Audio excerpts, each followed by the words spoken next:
You need a home. I need a mom. A little girl told the Omega as the Alpha King heard everything. Hello everyone. Before we begin today's story, I have a small favor to ask. Please hit subscribe and turn on the notification bell so you never miss our channel's new videos. It's quick, free, and the best way to support us in bringing you more dramatic stories. Your support means the world to us. Where are you watching from? Drop your city or country in the comments below. Thank you very much. Now, back to Elena Hart. Elena Hart stood at the far edge of the stone hall square where the lantern light thinned and the murmurs of the crowd softened into a distant hum. The kind of place meant for people who were supposed to be present but not noticed. The kind of place where you could exist without belonging. And she had learned, over years of moving from shelter to borrowed room to another night without a key, how to make herself small there, shoulders slightly rounded, gaze lowered, breath quiet, as if the air itself might charge her rent for taking up space. And beside her, a little girl's hand slipped into hers with the certainty of someone who had already decided where home was. Lily's fingers warmed despite the autumn chill. Her small boots scuffed from walking miles that felt longer to a child, the stone beneath them cold enough to seep through soles, the temperature hovering just under 50 degrees. And Elena tightened her coat with one hand while the other remained steady, anchoring the only person who looked at her as if she were more than a passing shadow. Because Lily did not understand the rules of the square, the invisible lines that divided those who were chosen from those who waited, those who spoke from those who listened, those who owned doors from those who knocked. And as banners lifted and fell in a light breeze, Elena watched the center where names were whispered and futures rearranged, knowing hers would not be among them, knowing that hope, like warmth, had a way of drifting toward those already surrounded by it. Yet she stayed because staying was sometimes the bravest thing a person could do, because leaving meant admitting there was nowhere else to go.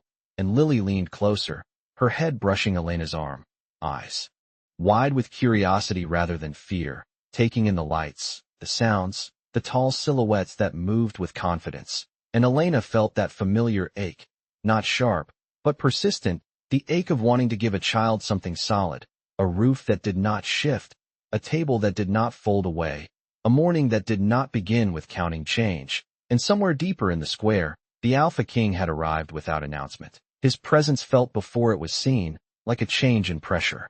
Before a storm, conversations adjusting themselves, spines straightening. And Elena sensed it only as a hush that traveled outward, a ripple she tried not to notice, because attention was a current that could pull you under if you weren't careful. And Lily squeezed her hand once, twice, grounding her. And Elena whispered a promise meant only for them, that they would be okay tonight, that they would find a way, that tomorrow could still be kind. Even if today was not, unaware that the square was listening, unaware that words spoken softly sometimes travel farther than shouts, unaware that the distance between unseen and chosen can close in a single breath. Elena kept her eyes lowered as the square shifted around her, the way a place does when something important has arrived, and everyone pretends not to stare, and she felt it in the change of air more than sound, a subtle pressure that made conversations soften and footsteps slow, as if the ground itself expected deference, and she knew better than to look, because looking invited questions and questions invited attention, and attention had never been kind to her, not when you had no address to give and no last name anyone recognized.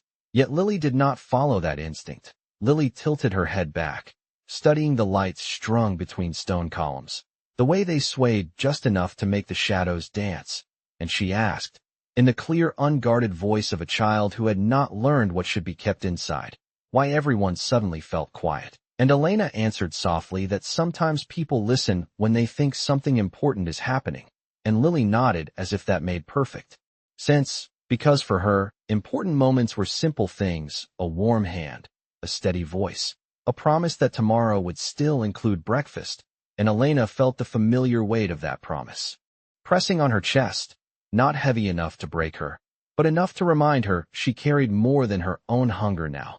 She carried Lily's faith, and that faith had a way of standing taller than fear, even when fear had experience on its side. And nearby, groups shifted to make space, boots scraping stone, coats brushing past one another, the scent of pine and clean wool drifting through the square. And Elena recognized the smell without knowing why, something old and steady that made her straighten just a fraction before she caught herself and relaxed again. Because standing tall did not change facts, and facts were simple. She did not belong here. She was here because Lily needed warmth and the square had lights.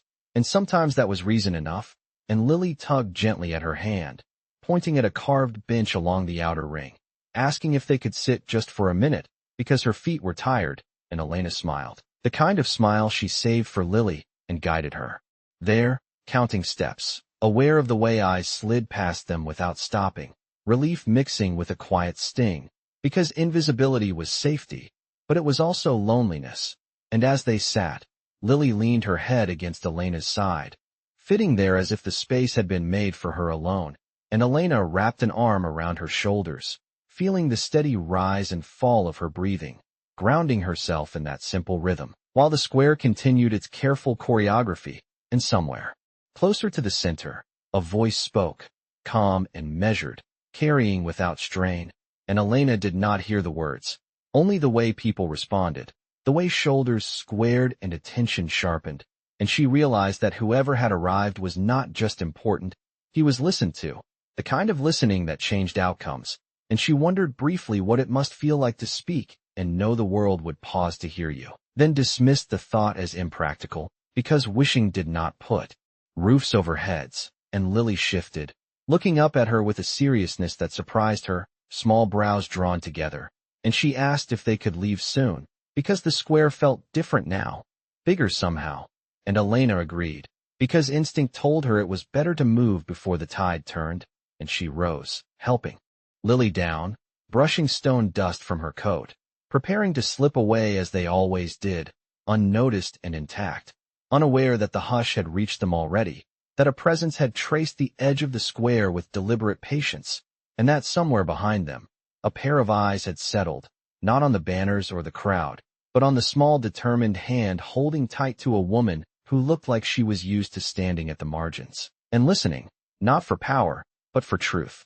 They moved toward the outer archway where the light thinned and the stone gave way to packed earth, Elena keeping her pace unhurried even as her instincts urged speed, because hurried steps drew notice and notice invited questions, and Lily matched her stride with surprising determination, chin lifted, as if she sensed that leaving quietly mattered, yet the hush followed them, not as sound but as awareness, a sense of being gently but unmistakably observed, and Elena felt it brush the back of her thoughts like a hand passing close without touching, making her breathe a little deeper to steady herself, and she told herself that places like the square always felt this way when you stayed too long, that it was nothing more than nerves. But Lily stopped anyway, right beneath the arch where warm lantern light met the cool evening air, and she stopped with the decisiveness that only children have, the kind that does not ask permission first. And Elena turned, surprised, asking if something was wrong, and Lily looked up at her with that solemn focus she saved for moments she believed mattered, eyes searching Elena's face as if confirming something she already knew. And she said that she was tired of leaving places quietly, tired of pretending they did not belong, because belonging should not be something you had to earn every single day. And Elena felt her throat tighten, because Lily had a way of speaking truths adults spent years learning how to soften, and she knelt to Lily's height, smoothing a curl back from her forehead, reminding her gently that leaving quietly kept them safe, that safety was important, and Lily listened, nodding, but her expression did not change, as if safety were a good answer but not the one she needed. And around them, the square seemed to pause, footsteps slowing nearby, a few conversations tapering off as people sensed a moment forming without knowing why, and Elena became aware of the way the arch framed them, how the light caught Lily's hair and cast Elena's shadow long and thin behind her, and she felt exposed in a way she could not explain, not threatened, just seen, and Lily took a breath, a small steadying breath, and Elena knew that look. It was the look Lily wore before making up her mind, the look that preceded difficult questions and honest answers, and she reached for Lily's hand again, intending to guide her forward, but Lily held firm, fingers curling with quiet resolve, and she spoke again, softer this time, but clear, saying that Elena always made space for others, always shared what little they had, always listened when no one else did, and she asked why that never seemed to count. and Elena felt the familiar urge to deflect, to explain the rules of a world that rewarded different things. But Lily did not wait for an answer, because children often asked questions they were not ready to hear explained, and instead she leaned in, resting her forehead briefly against Elena's, a small intimate gesture that carried more weight than words. And Elena closed her eyes for a second, drawing strength from the contact, from the certainty that whatever else was uncertain, this bond was real. And when she opened them, she realized the hush had deepened, that the air felt charged, not with fear, but with anticipation, as if something honest was about to be said, and the world had leaned closer to listen. And Elena started to stand, intent on ending the moment before it grew any larger. But Lily straightened first, turning slightly, not toward the square's center, but toward Elena, squaring her small shoulders as if addressing the most important person she knew. And Elena saw her lips part, saw the words forming before they were spoken, and felt a flicker of unease she could not name, a sense that once said, these words could not be taken back. And somewhere behind them, unseen but unmistakably present, a figure had slowed his stride, attention narrowing, drawn not by spectacle or status, but by the rare clarity of a child who had decided to tell the truth out loud. And the moment stretched, delicate and balanced, waiting for Lily to finish what she had begun. The moment tipped quietly, not with noise but with certainty, and Lily lifted her chin, eyes steady in a way that made Elena's breath catch, because she recognized that look now, the look that meant Lily had chosen truth over comfort. And the square seemed to lean inward, lantern light trembling slightly, as if the air had shifted, and Elena felt a reflexive urge to hush her, to protect her from saying too much, from giving strangers something they could misunderstand. But Lily was already speaking, voice clear and unafraid, carrying just far enough to matter. And she said that they had been moving from place to place for a long time, that Elena always thanked people even when they did not look at her, that she always gave Lily the warm side of the bed and pretended not to be cold. And Elena's chest tightened, because these were things she did without thinking, small mercies offered in a world that measured worth differently. And Lily went on, explaining with the simple logic of a child that a home was not walls or locks or names on papers. A home was where someone stayed when it would be easier to leave. And she squeezed Elena's hand once, anchoring the words to touch, and then she said it, not loudly, not dramatically, just plainly, as if stating a fact that had been true all along, that Elena needed a home, and she needed a mom. And the words landed like a held breath finally released. And for a heartbeat nothing happened, because truth often arrives before reaction. And Elena felt heat rush to her face, a mix of love and panic, because she had never claimed that title out loud, not fully, not in a place where others could hear. And she knelt instinctively, bringing herself level with Lily, whispering that it was all right, that they could talk about it later, that now was not the time. But Lily shook her head gently, as if correcting a misunderstanding, because to her, this was exactly the time. And the hush deepened into stillness, boots pausing mid-step, voices falling away. And Elena became acutely aware of how exposed they were beneath the arch, framed by light and shadow. And she felt eyes on them now, not dismissive, not curious, but attentive, and that frightened her more than indifference ever had. And she drew Lily closer, ready to turn and leave despite it all, ready to accept the familiar sting of retreat, when she sensed it, the presence she had tried not to notice, closer now, undeniable, like standing near a fire you had not seen until you felt the warmth. And behind them, a tall figure had stopped, not intruding, not announcing himself, simply listening, the way one listens when something true is spoken. And Elena did not turn, but she felt it, the weight of attention, that did not judge, that did not rush to claim or condemn. And Lily, unaware of anything but the woman she trusted most, leaned in, voice softer now, meant only for Elena, saying that she did not need much, just someone who chose them, someone who did not make them leave quietly anymore. And Elena closed her eyes for a second, breathing through the ache and the hope tangled together, because she had spent so long teaching Lily how to survive that she had forgotten how to let herself be named. And the square held its breath, waiting, not for spectacle, but for what comes after truth. And somewhere just behind Elena's shoulder, The Alpha King heard every word, not as a rumor or a report, but as a promise spoken into the open air, and he did not interrupt, because moments like this were not taken, they were witnessed, and the world, for the first time that evening, felt very still. Time resumed in small, careful movements, the way it does after something honest has been spoken and the world is deciding how to respond. And Elena felt it first in her own body, the slow return of breath, the steadying of her hands around Lily's shoulders, the instinct to shield even as she knew shielding was no longer possible, because words once released belonged to everyone who heard them. And she became aware of footsteps behind her, unhurried and deliberate, not the scuff of a crowd but the measured pace of someone accustomed to space being made.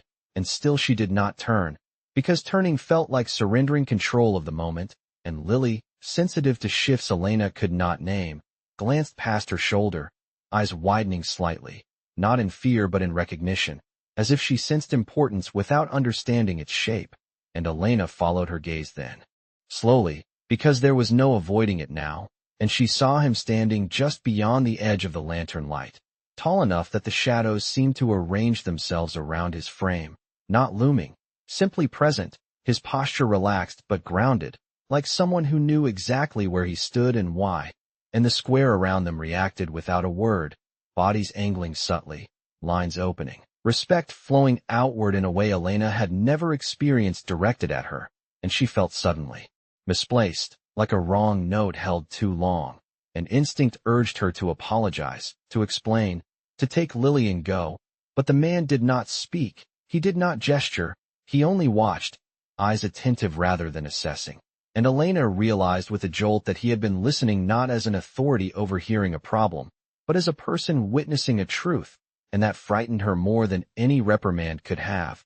And Lily, still holding Elena's hand, took a small step forward without releasing it, as if proximity itself were permission, and she looked up at the man with the uncomplicated curiosity of a child who had not been taught to fear power, and she asked if he had a home, because everyone needed one. And the question hung there, gentle and disarming, and Elena's heart stuttered, mortified and amazed all at once, because Lily had a way of leveling rooms with kindness. And the man considered the child's face for a long moment, not smiling, not frowning, simply present, and when he answered, his voice was calm, low, and unhurried. He said that he had many houses but that did not always mean home. And Elena felt the words settle into her like a stone dropped into still water, sending ripples she could not yet see.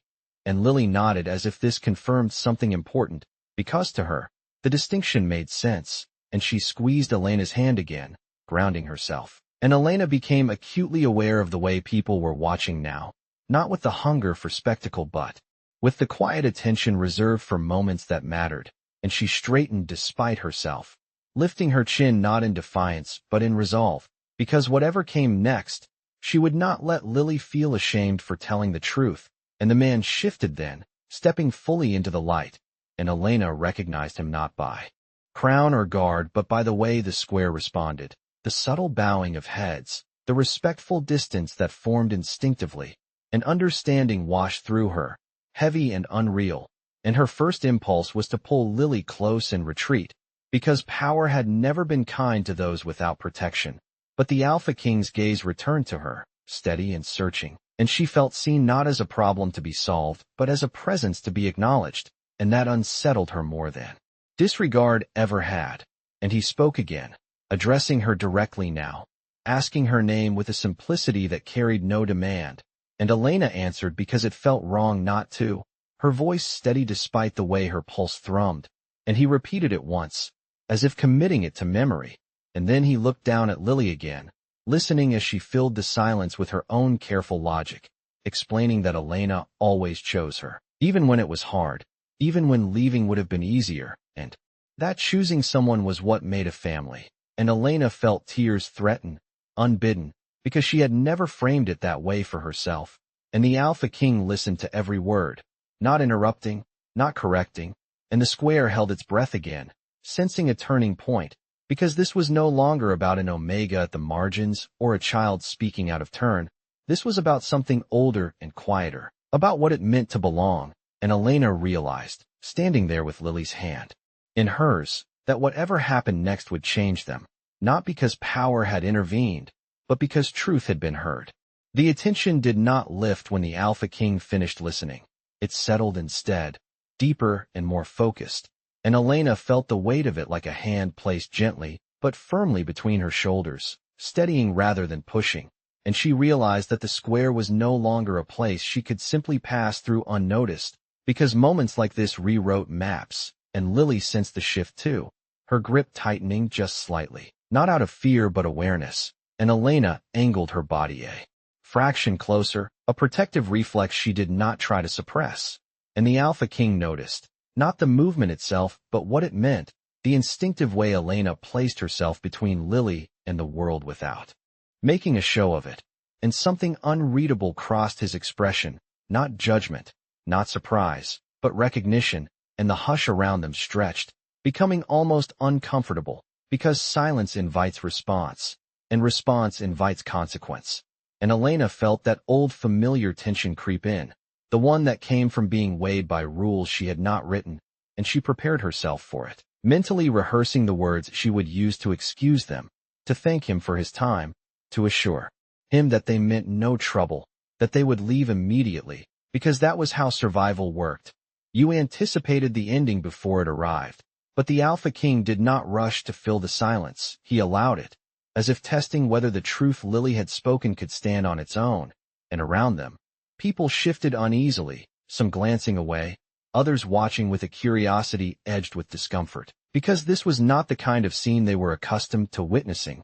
There were no formal challenges, no ceremonial declarations, only a woman and a child standing exactly where they were, and a ruler choosing to listen rather than command, and Elena felt exposed in a way that made her chest ache, because listening created vulnerability on both sides, and she wondered briefly if he understood that. And then he spoke again, not loudly, not for the crowd, but clearly enough that those nearest could hear, and he asked Elena how long she had been on the road, the question simple, but weighted, because it assumed continuity rather than failure, and Elena hesitated, instinctively calculating what answer would be safest, then remembered Lily's words and chose honesty instead, telling him that she was not sure when it had started, that time blurred when you measured it in borrowed nights and morning walks that ended somewhere different, and she felt the square lean closer, not physically but emotionally, because there was something disarming about a truth that did not ask for sympathy, and the Alpha King nodded once, as if accepting that answer as complete, and he asked Lily what she missed most, and Lily did not hesitate. She said a door that closed the same way every night, and a window she could look out of without wondering where she would be next, and Elena closed her eyes briefly, because she had tried so hard to make those losses small.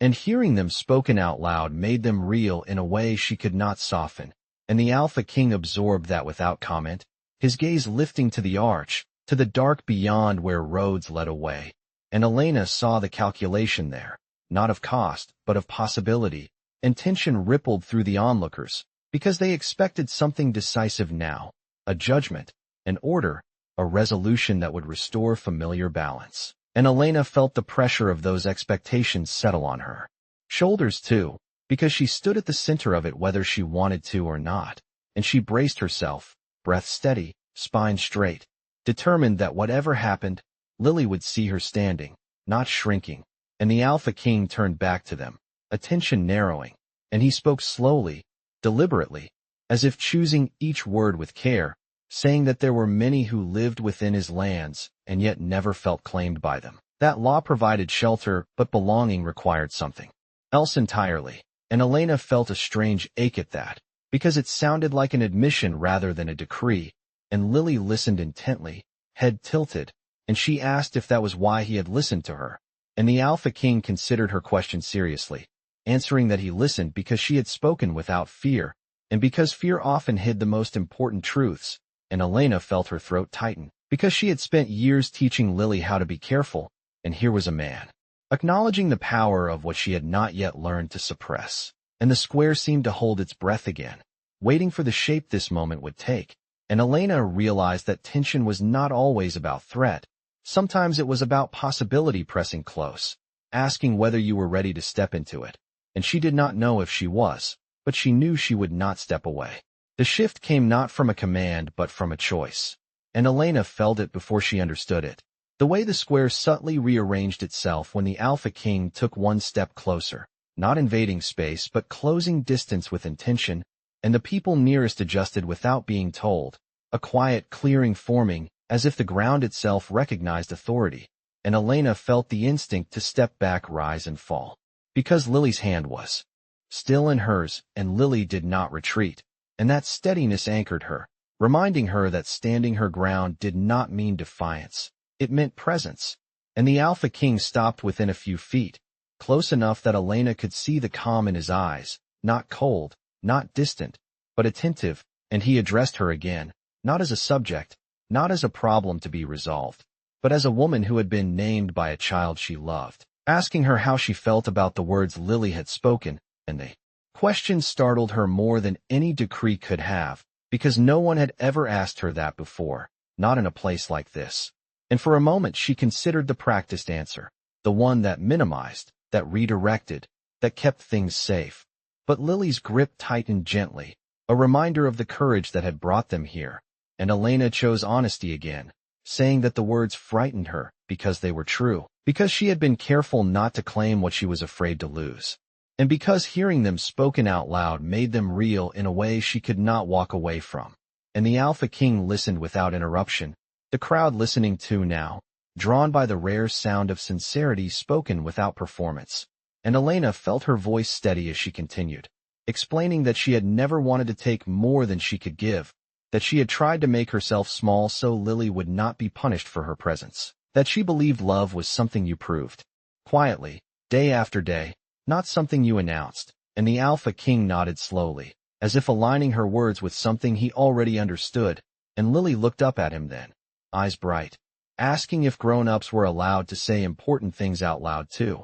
And a ripple moved through the square, not laughter, not scorn, but something like recognition, because the question cut to the center of what was unfolding. And the Alpha King answered her simply, saying that sometimes grown-ups needed reminders, and he looked back to Elena, his gaze steady, and said that the square was a place where truths often went unheard because they were spoken by those without standing, and that tonight, he had heard one he could not ignore, and tension tightened in Elena's chest, because acknowledgement carried weight, and weight carried consequence, and she braced herself again. But he did not reach for ceremony or spectacle, he did not summon guards or raise his voice. He simply turned slightly, angling his body so that Elena and Lily stood beside him rather than before him, and the shift was subtle but profound, because positioning spoke where words were unnecessary. And the square reacted instantly, the line of sight changing, the narrative altering. And Elena felt a wave of awareness wash through the onlookers, understanding dawning that this was no longer an observation, it was an inclusion, and her first instinct was to protest, to insist there had been a mistake. But Lily squeezed her hand and smiled up at her, small and sure, and Elena realized that stepping into this space did not erase who she had been, it honored it. And the Alpha King spoke again, addressing the square now, not with a declaration of power, but with a statement of values, saying that a land that prided itself on strength could not afford to overlook the strength it took to choose care over comfort. That leadership was not only about rule, but about recognition. And Elena felt the words settle around them like a shelter she had not known existed, and she saw faces soften, some thoughtful, some uncertain, but all attentive, and Lily leaned against her side, content, as if a long question had finally been answered, and Elena stood there, heart pounding, realizing that the confrontation she had feared was not a clash, it was a crossing, a moment where standing still carried her forward, and she did not know where it would lead. But for the first time in a long while, she did not feel the need to leave quietly. The square did not erupt or bow or demand a spectacle. It waited, because moments like this taught people how to behave, and the Alpha King allowed that waiting to do its work, standing with Elena and Lily beside him, as if this alignment had always been intended. And Elena felt the unfamiliar sensation of being anchored rather than exposed, of standing in light without feeling burned by it. And Lily shifted her weight, comfortable now, small fingers loosening their grip just enough to explore, brushing against the fabric of the Alpha King's sleeve with innocent curiosity. And Elena instinctively tensed, ready to pull her back. But there was no reprimand, no correction, only a brief downward glance and a calm acknowledgement. And Lily smiled, satisfied, because she had sensed acceptance before she understood it. And the Alpha King spoke again, his voice carrying without effort, not raised, not sharpened, simply certain. And he said that belonging was not a favor granted by power but a responsibility recognized by it, and that when a child named her truth in his presence, it became his responsibility to answer it honestly. And Elena felt a tremor move through her, not fear but the magnitude of being addressed without condition, and she wondered fleetingly what answering honestly would cost, because she had learned that gifts from the powerful often came with hidden weights. And he turned to her then, asking her not what she wanted, but what she needed to keep Lily safe. The question precise and grounding, and Elena breathed, letting the noise of old instincts quiet, answering that she needed stability, not indulgence, a place Lily could return to every night without fear of being asked to leave, a place where kindness was not a debt. And the Alpha King listened as if these were terms of a sacred agreement rather than requests, nodding once. And he said that such needs were not unreasonable, they were foundational. And he looked around the square, meeting eyes deliberately, letting the witnesses understand that this was not a private mercy, but a public commitment. And Elena felt the weight of that settle, heavy but steady, like a roof being set into place. And Lily looked up at Elena then, eyes bright with that quiet excitement that came when something long hoped for began to take shape. And she asked if that meant they would stop leaving quietly. And Elena laughed softly despite herself, the sound surprising her, because laughter had felt dangerous for so long. And she answered that it might. And the Alpha King allowed a small smile then, brief and genuine, as if recognizing the importance of that possibility. And he extended his hand, not to Elena, but to Lily first, palm open, a gesture of invitation rather than command. And Lily looked to Elena for confirmation, receiving a nod, and she placed her hand in his, small and trusting. And the contact was unremarkable to onlookers but profound in meaning. And the Alpha King said that homes were built on promises kept over time, not declarations made in a night, and that if Elena was willing, arrangements would be made, not immediately, not forcibly, but carefully, with her consent guiding each step. And Elena felt her chest tighten with emotion she did not yet know how to name, because this was protection offered without possession, recognition without erasure. And she found herself nodding, not in submission but in agreement, and the square responded, not with applause but with a collective easing, as if tension had been released from a held breath, and people began to move again, softly, respectfully, carrying the moment with them rather than consuming it. And Lily leaned against Elena's side, content and sleepy now that certainty had replaced question, and Elena rested her hand on Lily's head, feeling the truth of what had changed settle into her bones. Because she was no longer planning the next exit, she was considering a return. And the Alpha King gestured toward the path that led away from the square, saying that it was late and the air was cooling, and that there was no reason for them to remain standing when conversation could continue elsewhere. And Elena realized with a quiet wonder that she was being invited, not escorted. And as they took their first steps together, not leaving, not fleeing, but walking with intention, she understood that this was the protection Lily had spoken into being. Not walls or guards, but the simple, powerful act of being seen and chosen without conditions. The night settled into a quieter rhythm as they moved away from the square, the lanterns behind them softening into a distant glow while the path ahead opened beneath a sky brushed with stars. And Elena felt the strange calm that comes after a long-held breath finally leaves the body. Not relief exactly, but alignment, as if something inside her had found its place without needing to be forced. And Lily walked between them now, small steps steady, swinging their joined hands with an ease that spoke of trust rather than excitement. And Elena watched her with a tenderness that felt fuller than fear, fuller than hope, because it carried certainty. And the Alpha King matched their pace without hurry, allowing space for quiet, understanding that not every promise needed immediate words. And the air cooled slightly, hovering in the low 40s, crisp and clean, and Elena adjusted Lily's coat automatically, the gesture grounding her, reminding her that care was not diminished by recognition, it was clarified by it.